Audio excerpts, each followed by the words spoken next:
Olá, pessoal, bom dia, né? Boa tarde, boa noite, dependendo da hora que vocês estiverem vendo a aula. Conforme a gente conversou, né? A gente vai gravar aí a aula do dia 10, né? Que foi nossa aula de sexta-feira passada. Então, a gente vai terminar aí o nosso capítulo 2, né? Que fala sobre a equação do calor e as condições de contorno. Então, aqui a gente tinha visto, né? A equação para coordenadas cartesianas, que é a que caiu na prova, né? Onde que a gente tem o termo relacionado à parte unidimensional na direção x, depois em y, depois em z, né? Tendo as três, se for tridimensional. Vimos também o termo de geração de calor, opa, saiu aqui, que é o Q ponto, e o termo do regime estacionário. Então, esse exercício aqui, depois de reescrever a equação, a gente fez, né, em alguma aula, na última aula, antes da prova, né? Pra vocês ficarem bem craque aí em relação a isso. Então, por exemplo, se o regime ele é estacionário, né? A gente vai ter que o termo do ρC, variação de temperatura em relação ao tempo, vale zero, né? Se é sem geração, como no aqui embaixo, esse termo aqui ele cortou, né? Então, ele não apareceu, a gente observa que ele não apareceu aqui. E assim por diante, né? Então, a gente viu que dependendo das considerações, a gente vai chegar a um tipo de equação, correto? E hoje a nossa aula ela é sobre as coordenadas cilíndricas e coordenadas esféricas para a gente poder finalizar esse capítulo. O Yuri da sala de vocês desenvolveu um passo a passo, né? Ele cumpriu o desafio e mandou lá no grupo. Então, quem tem dúvida ainda em como desenvolver essas equações, eu sugiro verificar o desenvolvimento do Yuri, tá bem correto o que ele fez, né? Então, lembrando que para a gente desenvolver, a gente parte aí, opa, achei aqui onde está meu lápis, do balanço de energia, né? Então, a gente tem que energia que entra, né? Menos energia que sai, mais energia gerada, vai ser igual à energia acumulada, né? Então, a gente parte dessa equação para a gente poder chegar nessa equação que vocês estão vendo aí na página, né? Então, isso aqui é igual à energia acumulada, né? E aí fica bem simples quando a gente tem um desenho, quando a gente sabe como é que as áreas se comportam, por exemplo, no cilindro, né? Então, aqui eu tenho QFi entrando, né, nessa superfície aqui, a gente vai ter QZ entrando, né, que seria aí relacionado com o comprimento do seu tubo, né, do seu cilindro, que seria essa superfície, e aí a gente tem QR, né, relacionado ao raio na direção tridimensional. Então, a gente vai ter essas três entradas, QR, QFi e QZ, né? Como saída, óbvio, então, a gente vai ter Q de Z mais a variação que teve nessa direção, Q de Φ mais a variação que teve nessa direção, mais Q de R mais a variação que teve nessa direção DR. Correto? Então, isso seria nossas entradas e saídas. A energia acumulada, ela sempre vai entrar na forma de Q ponto, né? Aonde que ela é uma taxa volumétrica, ou seja, a unidade é watts por metro cúbico, né? E aí a gente tem energia, gerada, né? Eu tinha falado acumulada. E aí a gente vai ter energia acumulada, que é a variação da energia interna normalmente, ou variação de energia interna ou entalpia. Então, depois que a gente substituir tudo nessa equação, né, igual a gente fez passo a passo para coordenadas cartesianas, a gente vai chegar nessa equação aqui, que é a 2,20 que eu coloquei para vocês. Ela funciona basicamente igual a das coordenadas, né? Aqui a gente tem algumas ressalvas que a gente tem que ficar atento, é que quando a gente desenvolve, aqui aparece um R. Por que aparece o R? Normalmente, quando vocês forem resolver, né, quem tiver a curiosidade aí de resolver igual o Yuri teve e ganhou os pontos, essa área aqui, ela é R de φ, né? Então, meu volume, ele é o R de φ vezes o dz, né, vezes o dr. Isso é o volume, né? Ele não é só dx, dy e dz, como era nas coordenadas cartesianas. Ele agora ele passa a ser R de φ, dz e dr, né? E quando ele joga o volume aqui dentro, o que acontece? Aqui eu tenho uma derivada dt de dr, né? E aqui eu tenho uma derivada em relação a r. Então, o meu r, ele não pode sair para fora da minha derivada. Eu tenho que resolver essa derivada aqui primeiro, multiplicar por r, né? Para depois resolver a outra derivada que está fora do parênteses, né? E como depois no final a gente divide tudo pelo volume, que no caso é r de φ, dz e dr, como eu não cortei esse r, eu apareço com o R aqui para fora, porque eu não posso cortar aquele R que tá dentro do meu parênteses, porque eu tenho que resolver primeiro o parênteses para depois aplicar essa derivada, né? Então, por isso que esse R aqui, ele aparece. A mesma coisa, né? Aqui eu não tenho, na verdade, né? Aqui vai ficar RD2, mas aqui eu não tenho nada relacionado a φ, né? E aqui DZ fica normal, igual a gente tinha visto. Então, normalmente, se a gente considerar unidimensional, né? Então, eu vou ter apenas, né? Esses dois termos eu não vou ter. Eu vou ter apenas a direção radial, né? Ou eu posso ter a direção relacionado aí ao seu ângulo, né? Que seria RDφ, ou relacionado ao comprimento que a gente tem aí do cilindro. Correto, pessoal? E aqui a gente aparece novamente o termo de geração, né?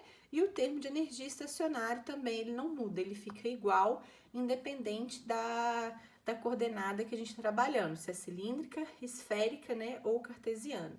Então, a gente tem essa equação aí, basicamente, né? O que ele faz trabalhando de forma aí vetorial, né, igual a gente viu, aqui então vai ser menos K, né, o gradiente da temperatura, e aí então a gente vai ter menos K, o vetor I na variação dt de dr, mais o vetor J vezes a variação de dt dφ, mais o vetor K, né, na variação dt de dz.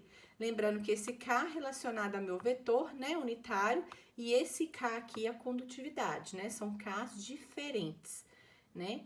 E aí ele aplica a lei de Fourier depois para substituir QR, Qφ e QZ, aonde que a gente vai ter isso aqui para o fluxo, né, que não é novidade para vocês. O que eu vou ter pela lei de Fourier? Menos K dt de dr, Qφ vai ser K dt de dφ, aqui fica R dφ, né, eu esqueci de falar, porque o meu volume lá, ele é R dφ, né, se vocês voltarem, até mostrei para vocês, ele é R dφ e não só dφ. E aqui vai ficar dt de dz menos K dt de dz. Observe que todos eles trabalharam com a taxa, né, porque não tem área e não com o fluxo, correto? A mesma coisa, pessoal, vai se aplicar então para coordenadas esféricas, né? Que é onde que a gente chega nessa equação aqui de difusividade, né? Ou equação do calor para coordenadas esféricas, né? A gente tem um desenho, fica muito fácil. Então, aqui eu vou ter minhas entradas, que vai ser Qφ, Qθ, né? E vou ter QR, né? Essas são minhas entradas. Lembrando que a gente sempre parte do balanço. Energia que entra, menos energia que sai, mais energia gerada, é igual a energia acumulada, né? A gente vai ter as nossas saídas, então aqui eu vou ter Qφ mais dφ, Qθ mais dθ, né? E QR mais dr. Então, isso aí é a minha saída. Eu vou ter que o que está sendo gerado vai ser o Q ponto, né? Que vai ser energia gerada vezes o volume, tem que multiplicar pelo meu volume. O que é o meu volume? Aqui já tá te falando também, ó, é dr mais r dθ, né? Mais r seno de dθ dφ. Isso aqui é o seu volume, né? O volume do volume de controle que a gente está analisando, né? Do pedacinho que eu estou analisando, que está acontecendo lá dentro da minha esfera, que a gente ampliou aqui, correto? E aí, a gente tem um termo de energia acumulada por final, que é igual a variação de energia interna, né? Que a gente viu que é a massa vezes o calor específico, dt de dt, só que massa vai ser ρ vezes o volume, né? E aí, a gente vai fazer o mesmo processo, Yuri também fez detalhadamente, né, lá no grupo, para chegar nessa equação aqui. Novamente, a gente tem que tomar os cuidados, porque, por exemplo, aqui eu tenho r ao quadrado. Por que esse r não pode cortar com esse, né? Eu não posso fazer isso aqui. Por que ele apareceu? Justamente porque eu tenho uma derivada, eu tenho que resolver o que está entre parênteses antes, né? Então, na hora que ele multiplicou lá, dividiu pelo volume, que era r seno de φ dθ, mais r dθ, mais dr, o dθ e o dφ seno de θ pode cortar, mas esse rzinho aqui, ó, com esse rzinho aqui do meu volume, virou r ao quadrado, que é esse r ao quadrado, né, que tá aqui, ó, que é justamente esse r ao quadrado que tá aqui, onde que a gente tá colorindo, dentro da minha fórmula, né? E aí, então, como eu não pude cortar, ele aparece aqui no meu termo, né?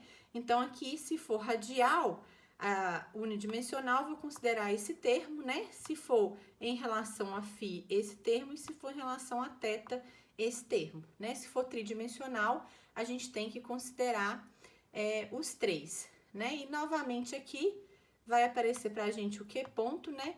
E o termo de energia acumulada.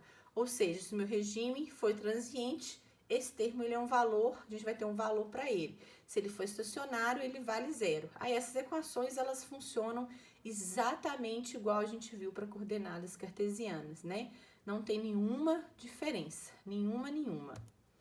Correto, pessoal? E aqui é a mesma coisa, né? Então, ele escreve em forma de vetor unitário, né? Que é menos K o grade da temperatura. Então, vai ser I, né? Vezes a variação da temperatura em relação a R. O vetor J vezes a variação da temperatura em relação a θ, né? E o vetor K vezes a variação da temperatura em relação a φ. Lembrando que isso aqui é vetor, né? E isso aqui é condutividade. É sempre bom a gente falar. E, novamente, depois, né? A gente vai substituir aí pelo que é o fluxo, utilizando a lei de Fourier para cada dimensão que a gente tem, né? Então, em relação a R, em relação a θ e em relação a φ. Quem não tentou fazer, de qualquer forma, vão ter que tentar, porque na segunda lista, o último exercício é exatamente o desafio que eu propus, que o Yuri resolveu, né? Então, a gente tem que saber como funciona essa equação. É o principal a gente saber como é que ela funciona e saber como é que desenvolve. Por que é importante a gente saber como é que desenvolve?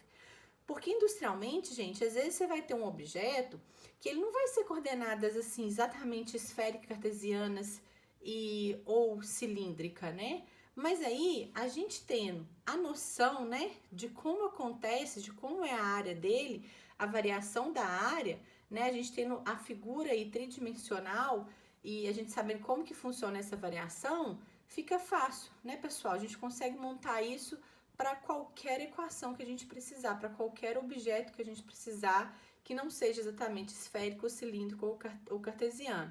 Uma outra forma é a gente tentar aproximar, né, dessas três, mas se a gente não conseguir, a gente poderia desenvolver também uma equação do calor para eles, de acordo com a variação, né, que você tem aí da sua figura geométrica. A gente tinha que saber bem como que está sendo essa variação ou dividir esse objeto, correto? Então, aqui, para a gente terminar, a gente vai falar um pouquinho sobre as condições iniciais e de contorno. O que é uma condição de contorno? Que eu gosto de falar muito para os meninos. E a gente vai usar muito no próximo capítulo, que seria o capítulo 3, né? Uma condição de contorno são condições que a gente conhece, pessoal. É uma condição que eu sei o quanto ela vale no meu problema. Então, ou seja, uma condição de controle é um dado que a gente conhece, que eu sei onde que ele é. E é importante a gente saber o seguinte, para cada derivada que a gente trabalhar, eu preciso de uma condição de contorno. Então, por exemplo, se eu voltar aqui, ó, tá bem coisa, mas eu vou fazer assim mesmo. Tá bem confuso, né? Porque eu já rabisquei bastante, mas eu vou fazer assim mesmo. Se eu tenho dt de dr e tenho a derivada dr, para essa condição aqui, para essa condição que eu tenho duas derivadas, eu vou precisar de duas condições de contorno, né? Aqui eu tenho a derivada dt de dt em relação ao tempo. Então, eu preciso de uma condição de contorno.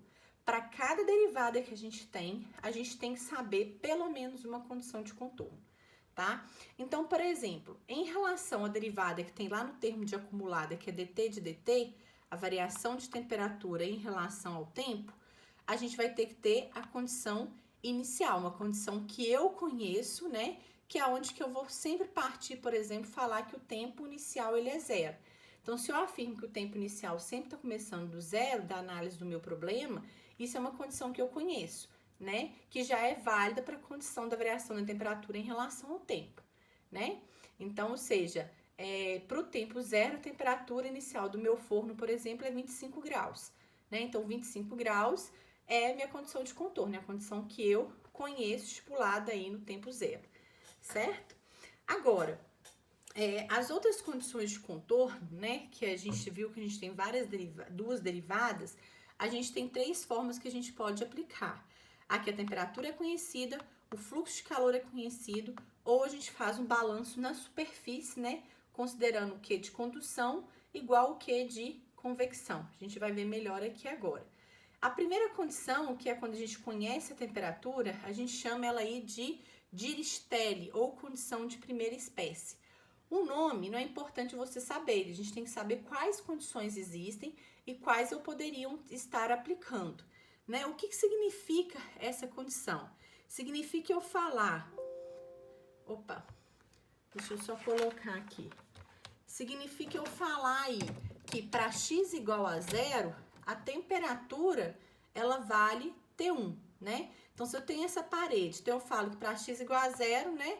Essa temperatura da superfície aqui, eu falo que vale 300 graus, por exemplo, se for de um forno. E aí, eu falo que para x igual a L, essa temperatura aqui, ela vale, por exemplo, 100 graus, né? Então, o 300 graus e o 100 graus são condições que eu conheço. Então, só aí já me dariam duas condições de contorno, sendo as duas de primeira espécie, né? O 100 graus e o 300 são duas condições, o 300 é uma e o 100 é outra. Então, para eu resolver uma derivada, por exemplo, das coordenadas cartesianas, né, que a gente tinha derivada lá segunda, eu já conseguiria resolver meu problema, tá? Não necessariamente ela precisa ser as duas, né? Eu poderia conhecer, por exemplo, a temperatura, né? E às vezes eu poderia conhecer o fluxo que está chegando aqui, quanto que vale esse valor, né? Já me daria duas condições também. A condição, quando a gente conhece o fluxo, né, é o que a gente chama de condição de Neumann, né, ou condição de segunda espécie. Novamente, a gente não precisa saber os nomes, né? A gente tem que saber que elas existem. Então, se eu sei, por exemplo, só achar aqui que eu perdi o lápis, achei.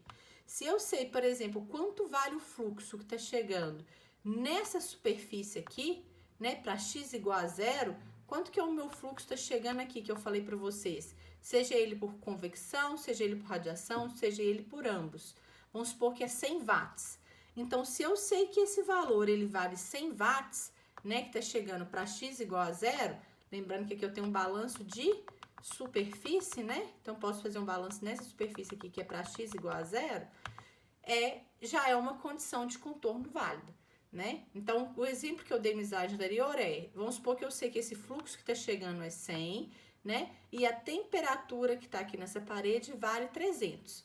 Então, eu tenho uma condição de primeira espécie, que é a temperatura que vale 300, e tenho uma condição de fluxo que está chegando que vale 100.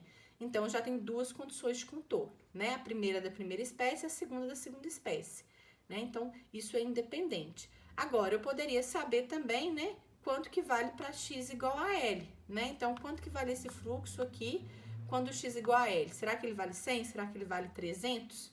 Né? E aí, isso é independente também. Vai depender das condições que a gente tem, do que a gente conhece. Correto, pessoal? E uma outra condição muito válida é quando minha parede é adiabática, né? Ou ela está isolada, que significa a mesma coisa. Então, eu sei que o fluxo vale 0. Ah, Sabrina, quando isso pode acontecer? Ah, vamos supor que eu tenho uma parede aqui, que eu faço um mega ultra isolamento nela, né? Por exemplo, parede interna de algum material, que a gente não pode perder calor, ou até de um refratário, de um forno, às vezes, né? Então, eu tenho que para x igual a 0, né? O meu fluxo aqui nessa parede, eu posso considerar que é 0, né? Se ele estiver perfeitamente isolado, que a gente sabe que na vida real isso é quase impossível, né? Aliás, é impossível, né? A gente não tem nenhuma parede que seja extremamente... A gente consegue um isolamento perfeito, a gente gasta muito com isso, mesmo assim ainda vai ter um milésimo aí de taxa de transferência de calor, a não ser que esteja na mesma temperatura, né? Mas aí, essa parede isolada, eu sei que o quê? 0 vai então ser uma outra condição de contorno, correto? E aí, para finalizar, a gente tem a condição de Robin, né, ou a condição de terceira espécie, que é quando a gente aplica o balanço de superfície. Então, a gente fala que para x igual a 0, né, o termo de condutividade, ele é igual ao termo de convecção, se eu desprezar a radiação, né? Então, é como se eu estivesse fazendo um balanço na superfície, lembrando então que todo balanço de superfície a gente viu que entra igual ao que sai, né? Para balanço superficial, né? Então, o que está entrando aqui por convecção vai ser o que está saindo aqui por condução para x igual a 0. Isso seria uma condição que eu poderia ter. A mesma coisa eu posso ter do outro lado, né, fazendo balanço nessa superfície aqui, então eu vou ter que para x igual a L, o que está entrando aqui por condução em x igual a L é o que está saindo aqui por convecção, correto? Seria isso, pessoal, as três que a gente vai ter condições de contorno. E é isso, não importa qual que você vai usar. Normalmente a gente usa a primeira, que é onde que a gente conhece a temperatura, né? Que ela é mais fácil de lidar, né? Quando a gente conhece a temperatura, fica tudo mais fácil. E aí, eu queria fazer um exercício com vocês, que é o exercício ponto 7, tá? O exercício 7 da lista. Eu vou abrir ele aqui pra gente ler, pra gente finalizar essa matéria, correto? E aí, vocês já podem fazer a lista como um todo, tá bem tranquilinha pra vocês fazerem. Então, eu vou ler lá, ó, quem tá com exercício aí fica mais fácil, né? Uma célula combustível cilíndrica com 50 milímetros de diâmetro, a geração interna de calor a uma taxa uniforme, né, de 5 vezes 10 a 7 watts por metro cúbico, em condições de regime estacionário. A distribuição de temperatura no seu interior é dada por A mais BR ao quadrado, na qual T está em graus Celsius e R em metros. Enquanto A vale 800, né, B vale 24,167, né, e as propriedades dos elementos são K igual a 30, o Rho, a massa específica 1100 e o calor específico 800, né? Então, ele pede, eu vou passar para cá, que aí fica mais fácil da gente resolver. Deixa eu só ajeitar o suporte aqui pra gente poder resolver sem nenhum tipo de problema, nenhum tipo de interferência, né? Ele pede, então, né, o fluxo para R igual a 0 e para R igual a 0,25, né? Então, ele tá querendo o fluxo, eu pegar aqui no centro, né, e no raio, já que eu coloquei que o diâmetro é 0,05 e o raio é 0,025, né? Lembrando que o exercício falou que ele é regime estacionário, isso está no enunciado do exercício, né? Ele tem geração, então ele tem Q ponto. Eu teria que falar que é propriedades constantes e considerar também unidimensional, né? Que é as propriedades que a gente vem, que é as considerações que a gente vem fazendo, correto? Então, se ele tá querendo, é como se ele quisesse entrada e saída. Novamente, eu sempre falei para vocês. Se ele quer condição de entrada e saída, ele sempre tá me perguntando a lei de Fourier. Então, eu vou aplicar aqui para a letra A lei de Fourier, né? Que é para R igual a 0 e para R igual a 0,25 seria aqui na superfície, né? Da sua célula cilíndrica que tá tendo geração, que é o Q ponto que ele colocou aqui. Então, agora eu vou ter que Q de R vai ser igual a menos K, né? Vezes a área dt de dr. Essa vai ser a equação que a gente vai ter, né? Então, eu vou ter que vai ser Q de R vai ser igual a menos K. A área é 2πr vezes L, né? Essa é a área que ele tá perdendo calor aqui, vezes a derivada que eu tenho. A derivada de A mais BR vai ser 0 mais 2BR, correto? Derivando meu perfil de temperatura. Então, eu vou ter que Q de R vai ser igual a menos K, 2πr vezes L vezes 2BR, tá? Se eu quero para R igual a 0, então agora eu vou substituir. Para o meu R valer 0, né? Então, aqui eu vou ter que vai ser menos K, 2π vezes 0, vezes L, vezes 2B, vezes 0. Ou seja, isso aqui vai dar 0, né? Então, eu não tenho nada entrando quando o meu R é igual a 0, né? O meu fluxo, ou minha taxa, aqui no caso, trabalhando com a taxa, porque eu coloquei a área, né? Ela vai valer 0, correto? E aí, a gente vai continuar. Vamos aí fazer agora para o R igual a 0,025. Então, Q de R igual a R, 0,25, eu vou substituir. Então, eu vou ter menos K, 2BR, né, vezes L, 2BR. Peguei só isso aqui para cá, tá? É a mesma equação, só tô copiando. Agora, eu vou substituir tudo que eu tenho. Então, eu vou ter que vai ser menos K, o K vale 30, 2π, o R 0,025, o L, o exercício não me deu, né? Tô até confirmando aqui se o exercício realmente não me deu. Então, a gente vai achar em unidade de comprimento. Na verdade, ele pediu por em unidade de comprimento também, ó. Vou passar lá para vocês verem. Aqui ele fala, ó, por unidade de comprimento do meu elemento, né? Então, eu vou achar por unidade de comprimento. Por isso que ele não me deu IL, eu vou achar em função dele, né? Vezes 2. O B, ele vale esse valor aí, ó, 24,16 vezes 10 a 5, né? Vezes o BR, que é 0,25, tá? Colocando aqui pra vocês verem. Não tem como eu afastar mais, mas eu acho que tá dando pra vocês enxergarem, né? Eu só substituí valores, correto, pessoal? E aí, resolvendo essa conta, né, que é para R igual a 0,025, a gente vai achar que esse valor vai dar 569 mil. Deixa eu ver aqui o que o meu deu. Deu 569.132,8 watts por metro, tá? Depois você confere isso aí, tá? É a conta que eu tinha aqui, ó, 569.132,8 watts por metro. Por que é watts por metro? Porque eu tô achando em função de L novamente, correto? Alguma dúvida, pessoal? Não? Na letra B, então, e aí foi até um exercício parecido com a prova, né? Ele fala que a geração que antes era 5,7, né? 5 vezes 10 elevado a 7, ela vai para 10 elevado a 8, né? Na prova a gente tinha uma geração, ela deixou de existir.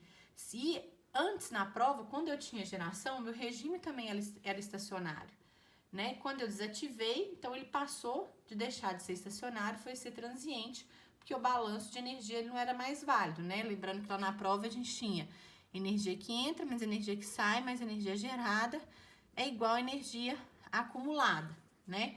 Então, a gente tinha que energia que entra, mais energia que sai, inicialmente isso aqui dava zero, né? Quando esse termo passou a valer zero na prova, esse balanço aqui ele não mudou, mas então esse cara aqui, ele aumentou, né? Ele teve um valor válido, seja positivo ou seja negativo, que é o que eu quero dizer.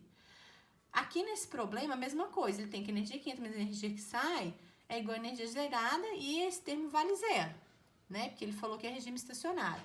Mas quando eu aumentar esse cara, se antes ele estava 10 a 7, agora ele está 10 a 8, ou seja, eu vou ter energia sobrando dentro do meu sistema.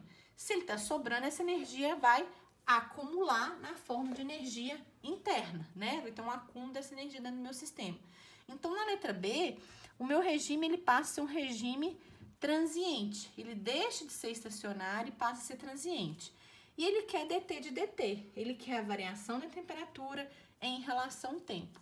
Se ele quer a variação de temperatura em relação ao tempo, na letra B, então ficou fácil, pessoal. Ele quer, a gente vai ter que aplicar aí, né, a equação, né, de calor e a equação da difusividade. Então, vou pegar a equação que a gente viu agora, né? Não vou colocar nas outras dimensões, porque a gente está considerando apenas radial, né? Então, vou desprezar dz e dφ lá, né? Então, aqui vai ser ρ vezes c vezes dt de dt. Ele quer saber esse termo aqui. Como eu não tenho geração também, esse termo vai valer zero. Já coloquei... Aliás, desculpa, eu tenho geração, né? Na prova que eu não tinha, tô confundindo. Aqui eu tenho geração, tanto é que ele me falou, né? Que vale 10 a 8, né? Então, eu tô confundindo aqui. Então, agora eu vou substituir valores. Então, eu vou ter um R, né? A questão da derivada que eu venho falando pra vocês é K vezes R. Vou resolver a derivada. A derivada aqui, ó, voltando pra gente ver, é A mais BR ao quadrado. Então, a derivada de A é 0, mais BR ao quadrado, vou ter 2BR, né? Mais que ponto, ρc dt de dt, né? Então, aqui eu vou ter 1 sobre R, a derivada, né? Então, aqui eu vou ter que vai ser 2K BR ao quadrado, né? R vezes R vai me dar R ao quadrado, mais que ponto, ρc dt de dt, né? Agora, eu vou derivar. Então, por isso que é muito importante, por isso que esse R nunca pode cortar com esse, né? Quando eu derivar, eu vou ter 1 sobre R, então vai ser... A derivada disso aqui, então, vai dar 4KB vezes R, mais o Q ponto, Rho C, DT de DT. Aqui eu vou ter que meu R vai cortar com meu R, né? E aí eu vou colocar valores. Então, vai ser 4 vezes o K, que é 30, né? O meu B, ele vale 24,16 vezes 7 vezes 10 a 5, mais o termo de geração, que é 10 elevado a 8, né? O Rho do meu exercício, deixa eu ver se eu acho ele aqui, ele vale 1.100 vezes o calor específico, que é o C, que vale 800, né? DT de DT, que é o que eu quero, né? Na prova eu pedi isso para vocês também. Então, vocês vão achar esse valor aí, ó, que na minha conta, não sei se tá certo, depois vocês façam aí, deu esse valor aqui, ó, tá? Pessoal, esse exercício seria basicamente isso, né? Ele é um similar até que a gente deu na prova, porém aí utilizando coordenadas cilíndricas. Então, agora vocês podem terminar, fazer todos os exercícios dessa lista, que agora falta um pouquinho, né, na verdade. E aí, semana que vem, a gente começa o capítulo 3 na quinta-feira, tá bom? Espero vocês, qualquer dúvida, vou estar à disposição.